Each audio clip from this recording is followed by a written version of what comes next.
Muhammad wa ali Muhammad. As-salamu ala al-Hussein wa ala Ali ibn al-Hussein wa ala awlad al-Hussein wa ala ashab al-Hussein. Bismillahir Rahmanir Rahim. وَمَا أَرْسَلْنَاكَ إِلَى رَحْمَةٌ لِلْعَالَمِينَ. صدق الله العلي العظيم. صلوات. Allahumma salli ala Muhammad wa ali Muhammad. This is a Quranic verse which is in chapter 21 of the Holy Quran, and a very famous verse, وَمَا أَرْسَلْنَاكَ إِلَىٰ رَحْمَةٌ لِلْعَالَمِينَ, which says that the creation of the Holy Prophet was a mercy for all of mankind. We know two things in religion which is important, and we learn this in our madrasas. One is usul-e-din and one is furu-e-din. It is considered that every person who goes through the madrasa will learn these two very important components of our faith. Furu-e-din are things for which we can do taqleed. It's our aqaids, it's our sharia, it talks about namaz, roza, hajj, zakat, homes, and all that. And when you look at it, 3 are for an individuals, the next 7 are for how we live in a society, in a community. It touches you as well as the other person. Because when it comes to khums, when it comes to zakat, when it comes to amr bil ma'ruf, when it comes to nahi anil munkar, tawalla and tabarra, it's all about you and others. There is taqleed in furu-e-din. In usul-e-din, there is no taqleed. You can't say that for adalat, I am reverting to a Maharaja. A Maharaja cannot say anything about usul-e-din. They can talk about furu-e-din. Usul-e-din has nabuwa in there. We know that nabuwa or nabuwat is a very important part of humanity, because what it does is that it takes a human being and it connects that human being with Allah subhanahu wa ta'ala. That which is connecting it, it's called nabuwah. If there is no nabuwat, then we cannot be practicing usul-e-din or even furu-e-din, because there is no connection between a human being and Allah subhanahu wa ta'ala. It comes through nabuwat. We have what we call Nabi and Rasul. The role of Nabi is to take the message that he receives from Allah subhanahu wa ta'ala and gives it to the people. And his responsibility ends at that point. That's why we see among the 124,000 Nabis, there were those who had books given to them, the Ulul Azm, and there were those who just came and Allah subhanahu wa ta'ala gave them a message and they conveyed it to the people, and that's where it ended. When you look at Hazrat Yunus, he was a Nabi, he was not a Rasul. He was a Nabi, his job was to convey to the people. When the people did not behave, the way they were supposed to behave and he was conveying the message, he got fed up of them. And he left town. And as you know, he went into the sea and was swallowed by a whale. But Nabi and Rasul, there is a difference.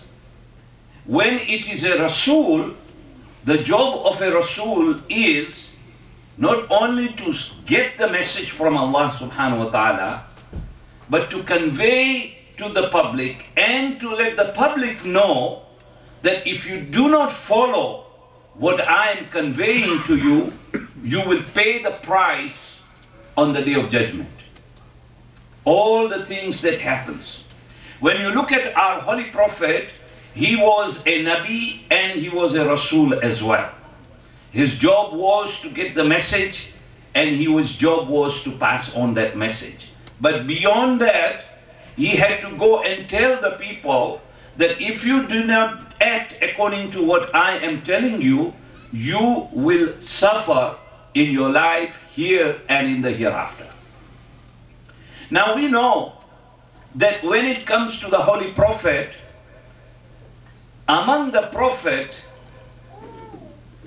you look at our Holy Prophet and his creation was from light, from Nur. Our creation is from clay. A human being is made up of clay.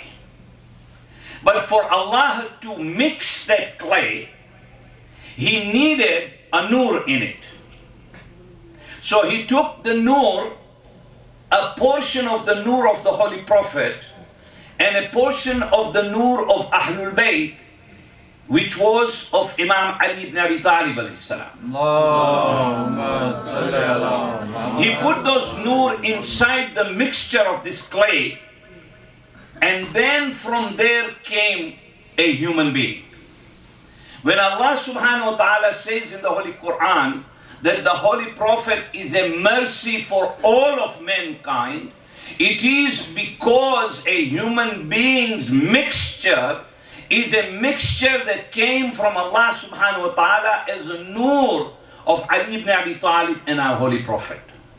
So that is how we then became the people who would receive merciness from Allah subhanahu wa ta'ala. Now we know that he was among the best of creation.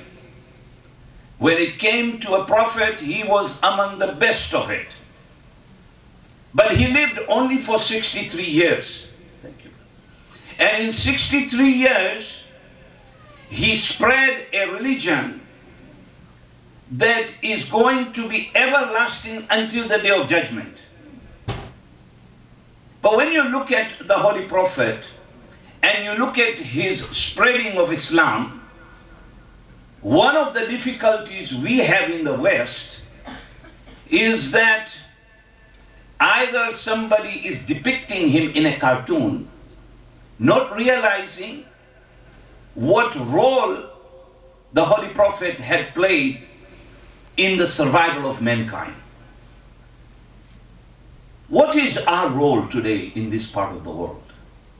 We see all the issues that are out there. He was not only the one who taught us usul din, he taught us furu din. But in order for usul and furu to come together, he taught us akhlaq, which is human character. Because if character is not there, there is no point in any part of religion. Character is the single most important thing a human being must have. Because otherwise, neither his usul will be correct, and neither will be his furu. Because you cannot be somebody that abuses your spouse and say that I am praying to Allah subhanahu wa ta'ala. You cannot be committing a sin at the same time say that I am praying to Allah subhanahu wa ta'ala. Allah says, yes, there is astaghfirullah rabbi wa atubu ilayh. All the time you should seek forgiveness. And Allah does forgive. And it is because of that astaghfirullah we come back for namaz. Otherwise we would not have been able to come back. Because we are asking forgiveness from Allah each and every time that we are asked to do. Now this is that prophet whose names today in a single day is taken 20 plus times by the Muslims. We take his name 20 plus times on any given day. So he has a remarkable thing that he brought to the humans and for the betterness of the humans. So one of the things we look at is Global Mail. Global Mail is a newspaper of Canadian newspaper. And this newspaper, a few years ago, printed a survey. And they were asking the Canadians this survey. Now that survey was very practical for the Americans too, because it applied to all of us as well. Now the survey was that when it comes to, they said, do you agree that the Muslims do not have the Canadian values? The Muslims do not have Canadian values. So you look at and you say, well, what are those values? What are those values that Americans and Canadians have today in their constitution too? What are those values? So you go to Dr. Google, right? And you try and find out, what are those values? The first value that is indicated is freedom of religion. That is the first. If you look at Islam, we find that in the Holy Quran, Allah subhanahu wa ta'ala says in Ayat al-Kursi, Bismillahir Rahmanir Rahim, La ikraha fid deen, that there is no compulsion in religion. When the Holy Prophet came from Mecca to Medina, and when he arrived in Medina, the majority of the people there were the Jews. And they were trading there, and they had their synagogues, and everything was well established in Medina.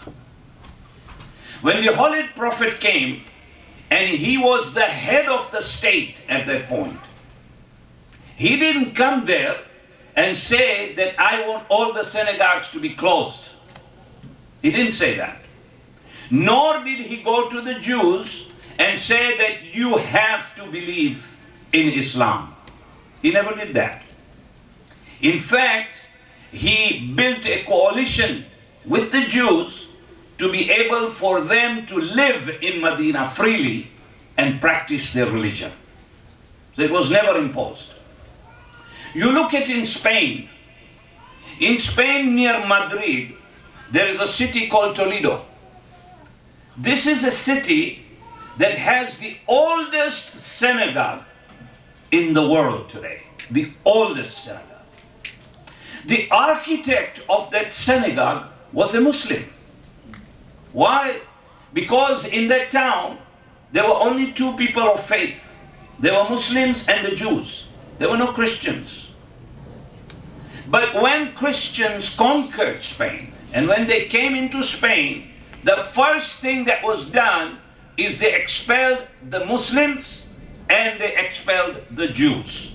Both of these communities were expelled. That synagogue still stands by in that city, and it's still said it's constructed with the name of a Muslim. So when it came to Islam, Islam never promoted that one should change his religion. So you go into Surah Al Imran and you look at the event of Mubahala. Mubahala, when the Christians were challenged by the Holy Prophet, they came into the mosque of Medina to meet with the Holy Prophet when they wanted to challenge. When they arrived in that mosque, they said to the Holy Prophet, give us a few minutes, we want to go and pray. So the Holy Prophet said, where are you going? He said, we are just going to go outside the mosque. The Prophet said, no. This is a house of God, he said. You sit here and you do your prayers. You see, it is to that extent that when it came to Islam, this is how the Holy Prophet was trying to promote oneness of people, because he came as a rahmah for all of mankind. That is why we say that when Hussein fought in the war of Karbala, he did not fight to keep Islam alive. He went there to make sure that all of humanity lived forever. That is why we say in Ziyarat-e-Waritha, Assalamu alayki ya waritha Adam sifwatillah. Assalamu alayki ya waritha Nuhin nabiyillah. Why do we say he's an inheritor? Because he is the one who made sure that the entire concept of believing in God, in whatever form it was being believed, he kept it alive. And that is why we find that when the man, a Syrian Christian who wrote a book, he's a Christian, he's actually a pastor, and he wrote a book that brought turmoil, and it was shaking Middle East at that time, particularly among the Christians, when he said that Hussein never died for the Muslims. Hussein died for every religion on the face of this earth, or no religion would have survived.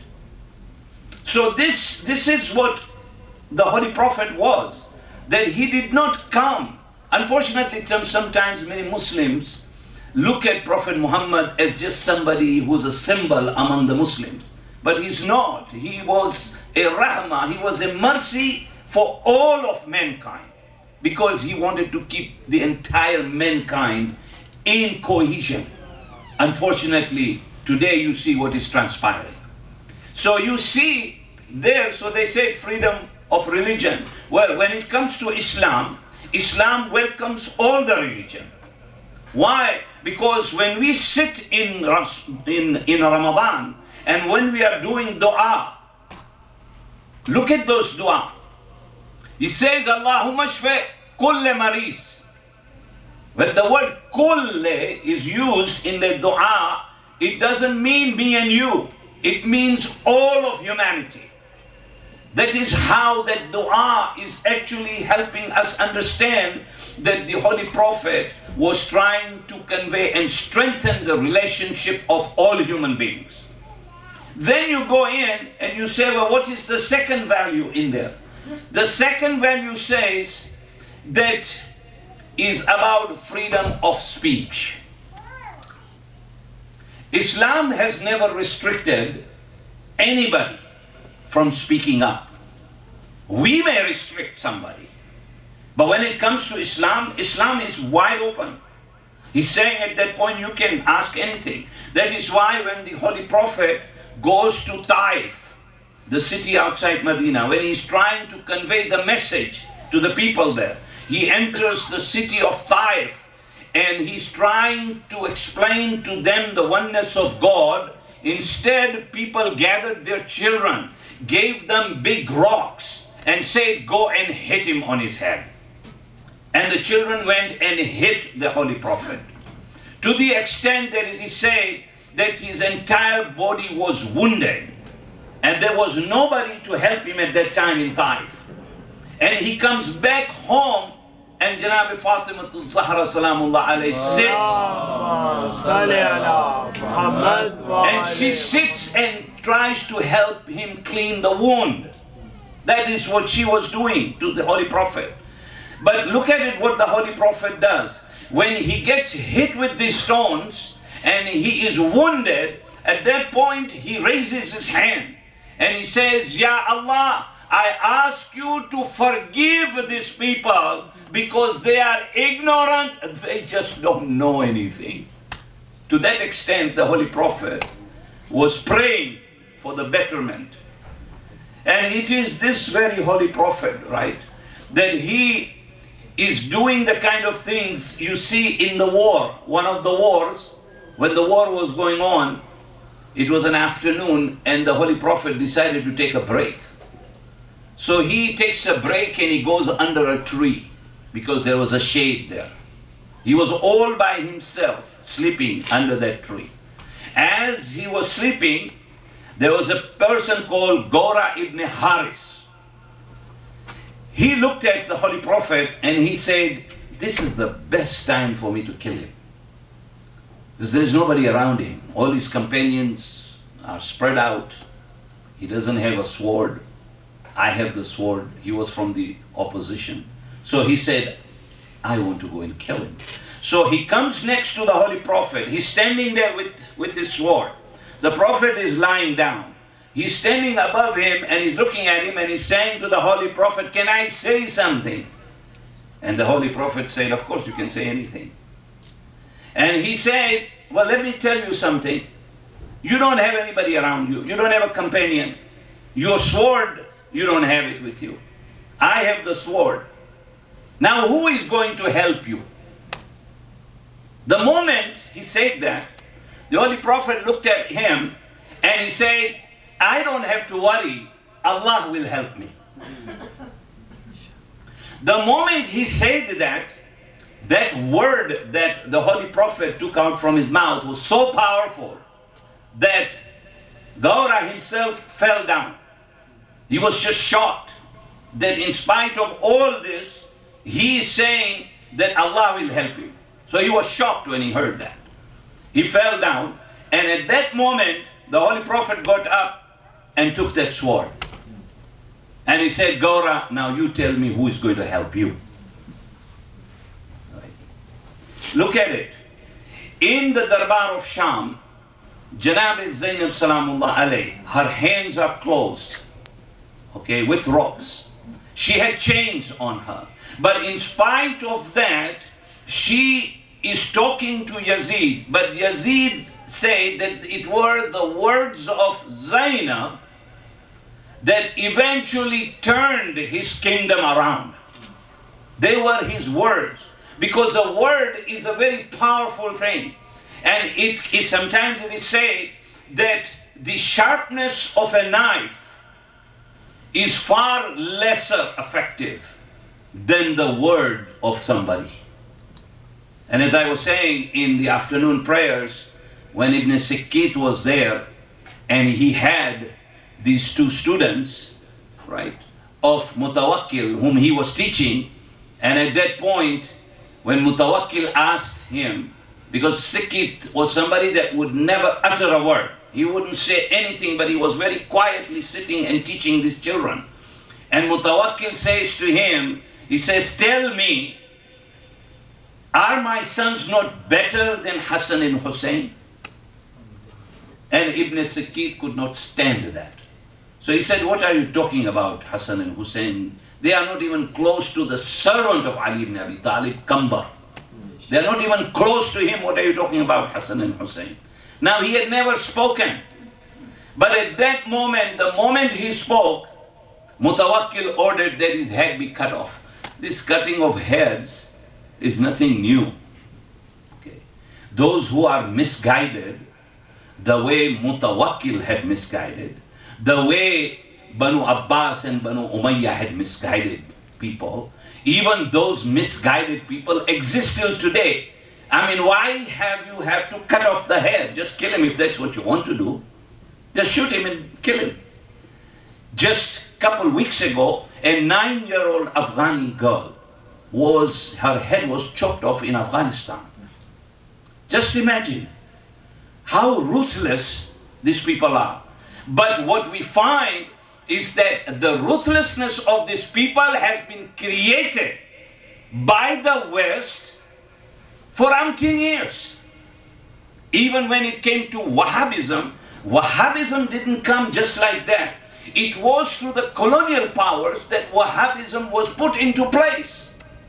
So it is not surprising that these very people who seem to be the ones who have become our enemies are the ones whom we created in the first place to fight our own enemies. And then they become our enemies. And now we are fighting them. So this is what was happening at that time. It is happening till today. And you look at Mutawakkil doing that. Ibn Sikkit had written a poem. And it was a beautiful poem. He wrote the poem. He said, to slip and fall down and injure your leg, it's easy to cure that than that which comes out of your mouth. That word that comes out of your mouth. Because that is a killer. So here is our Holy Prophet trying to make people understand that when it came to expression of speech, he had no problem. In Islam, you cannot control anybody. If somebody wants to speak about a religion, he can and he should be. He should be able to speak. Because how will we give the necessary training, the necessary guidance, if religion is not talked and discussed about? Because it is part of our faith. So this is what it was saying. And then, very interesting thing came up in that survey. The question then was asked that, do you know a Muslim? Now the first question was about values. The second question is, do you know a Muslim? What do you think people wrote there? We don't know. So do you know a Muslim? Well, if he doesn't know, then how did the survey come as a survey? I mean, they talked about Muslim values. You have to know, do you know a Muslim? And they said, no, we don't know. We don't know Muslim. This is a Canadian country, and they're just like the Americans, where Muslims are in influx. So what do you think were they hearing to? The media. It is the media that is defining who Muslims are. And unfortunately, people listen. And in this day and age, when you see all this media playing a role, because if a young man came to you today and asked you this question as a parent, he came to you and he asked you a question. He said, do I need to be good or do I need to be religious? What answer will we give them? If a young man comes and asks you, should I be a good person or should I be a religious person? What answer would we give them? Why? Because he sees in the media, he sees all the help, he sees all the things that are going on. He finds that the non-Muslims are not the ones, they are the ones who are actually creating goodness. So they come and ask you, now they come to the mosque and see us religious. When he comes home, he looks at the paper or hears the news and he finds out that everything that is being talked about, it's that they are feeding people, they're helping the poor and all these things. Those are the values he seems to find among those who are non-Muslims. So if he comes and asks you that question at home and say, Baba, tell me, should I be a good person or should I be a religious person? The answer is that a good person does not have to be religious, but a religious person has to be good. You understand? Goodness comes. Religion teaches you certain values, but that values are one thing, but you have to be a good person to be a practicing Muslim, or you cannot be. Today, it is more of our responsibility that when we interact with non-Muslims, we should be proud to tell them who we are. We don't have to change our names, my brothers and sisters. We change our names because we don't want them to know who we are. We have to talk to them. We have to explain to them, who are we? This is one of the things that Imam Khomeini rahmatullah alayhi did when he was in France, in the city that he was living in order to promote his revolution that he was about to do. What he first did was on the 25th of December, he made sure that every house in that city where he lived received a branch of a rose, telling the people that he also accepts Jesus as his prophet. This is how you interact. When you interact with people, when you show your best. Now, good is not enough for us as Muslims. We have to be excellent Muslims now. We have to show that when we are doing transactions with them, that they are honest transactions. That is the only way we will be able to change the people whom we are around, so they realize that truly these people are good people. In fact, Arizona was one of the cases right in the state where a man was protesting outside or whatever was happening outside a mosque, and until the people of the mosque brought him in and showed him what Islam is, he realized that this is truly the best, the greatest religion. And here I am outside protesting against the mosque. But this changes only when we as all individuals, every one of us, because one of the biggest problems we have, my brothers and sisters, I don't know who my neighbor is. We don't really. On the left, I don't know who lives. On the right, I have no idea. You are living in that home for 25, 30 years and you have no idea who your neighbors are.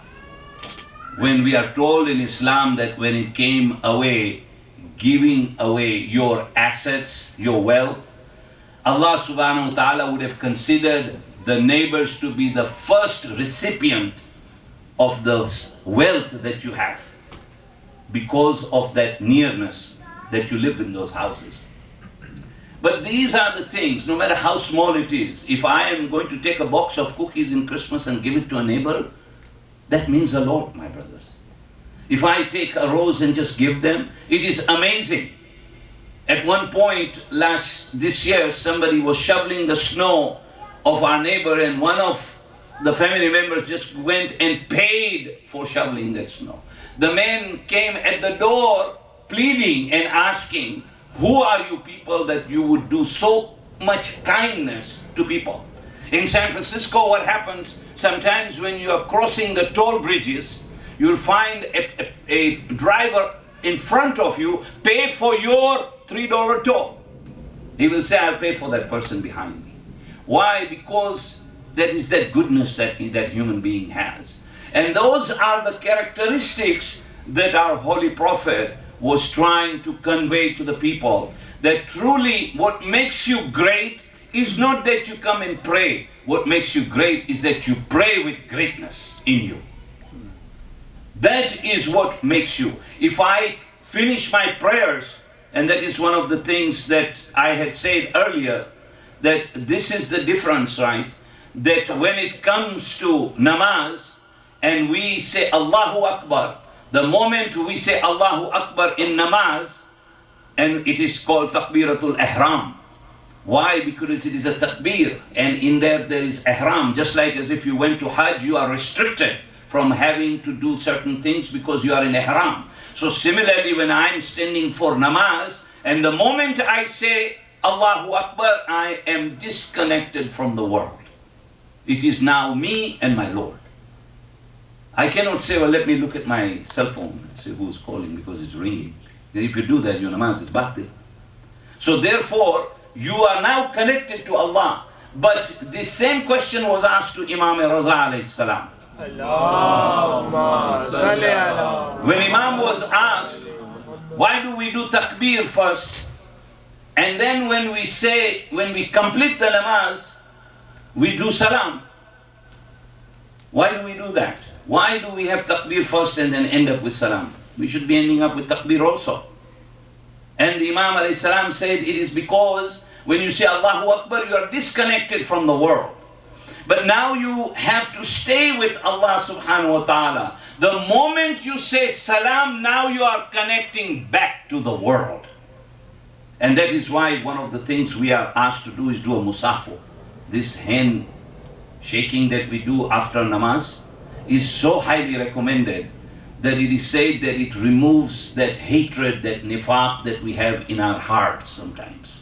It also, Allah subhanahu wa ta'ala says that when a man or anybody, when they shake hands, their gunah literally fall down like a tree that has its leaf falling down in the fall season. That is why it is important. And that is what we are told, that after that you do salam, because now you are reconnecting with the world. And now that you reconnect, get back with the best of your attitudes, the best of your ethics, the best of your morals, that you need to sell yourself and your faith now, and we have to do twice as much now, because good will never be enough. But tonight we are here for the wafat of our Holy Prophet, and we are here for the wafat of Imam Hussein Mujtaba alayhi salam.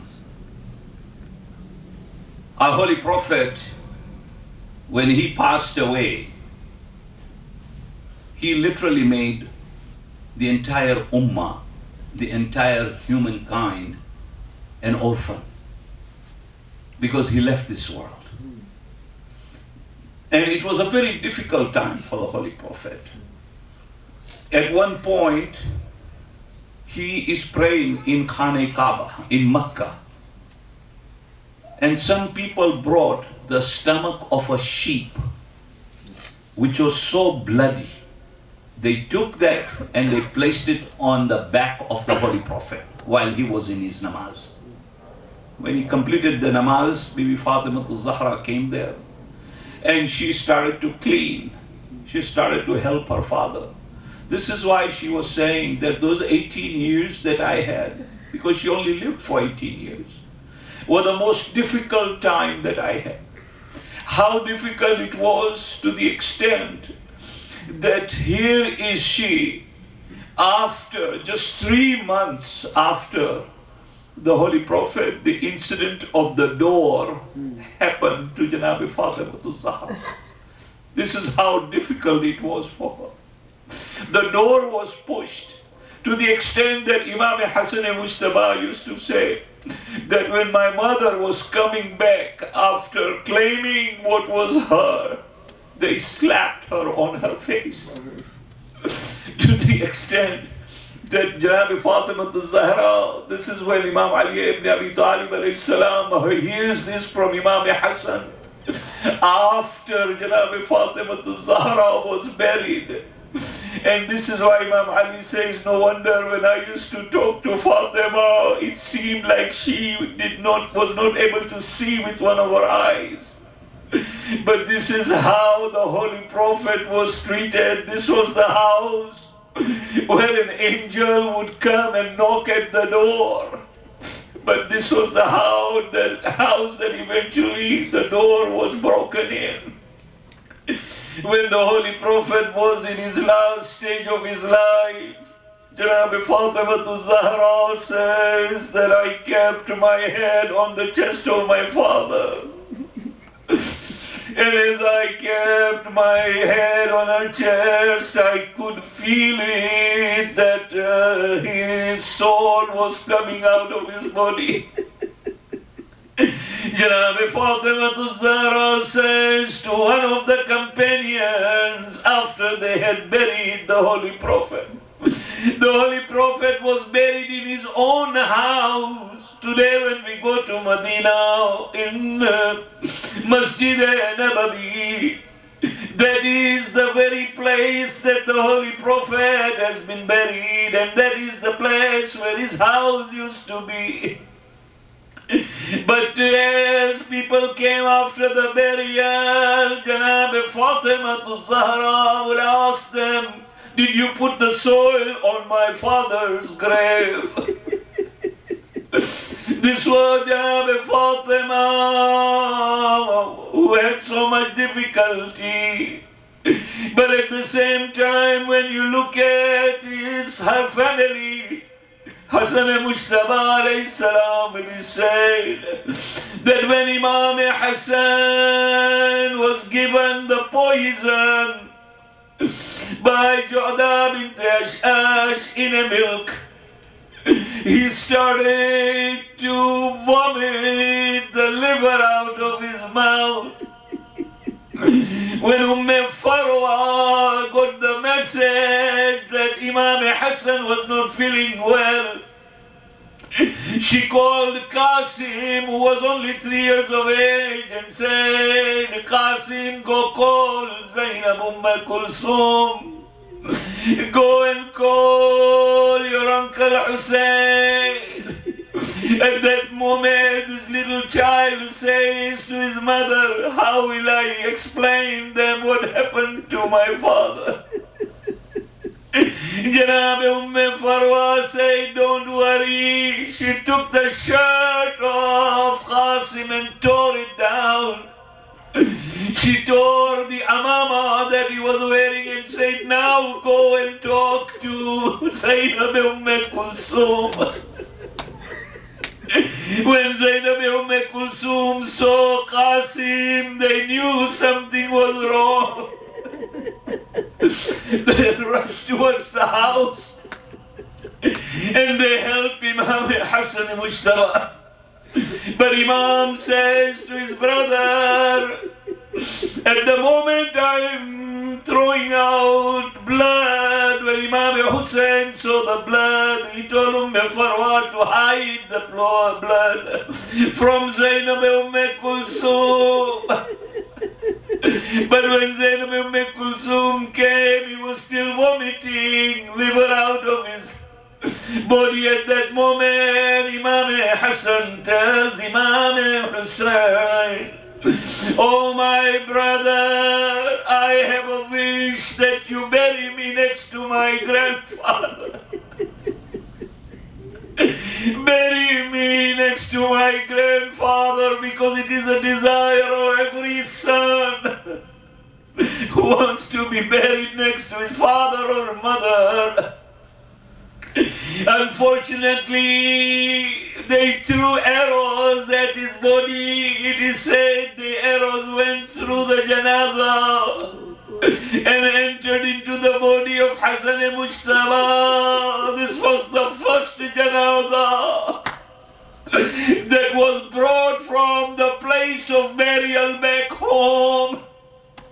And Janab Kulsum and Zainab and Imam Hussein pulled out the arrows from the body of Imam Hassan. And this is how he was eventually buried in Jannatul Baqi. We say tonight, Ya Allah, keep the shrines of our Imams alive forever and ever. Ya Allah, give us an opportunity to go to the shrine of Zainab. Ya Allah, give us an opportunity to go to the shrine of Janab Sakina. Ya Allah, we ask that you maintain the holiness of Jannatul Baqi. And someday free all those who have died and be buried in Jannatul Baqi, so they can have their own shrines and we can go and visit them. ألا لعنة الله على القوم الظالمين وسيعلم الذين ظلموا أي منقلب ينقلب إنا لله وإنا إليه راجعون بسم الله الرحمن الرحيم اللهم بحق محمد وأنت المحمود بحق علي وأنت الأعلى بحق فاطمة وأنت فاطر السماوات والأرض بحق الحسن وأنت المحسن بحق الحسين وأنت قديم الإحسان إلهي توبة قبل الموت وراحة عند الموت ومغفرة بعد الموت والنجاة من النار ودخولا في الجنة وعافية من كل بلاء الدنيا وعذاب الآخرة ماتم حسين Ya Hussein, Ya Hussein, Ya Hussein, Ya Hussein, Ya Hussein, Ya Hussein, Ya Hussein, Ya Hussein, Ya Hussein, Ya Hussein, Ya Hussein, Ya Hussein, Ya Hussein, Ya Hussein. Ya Hussein.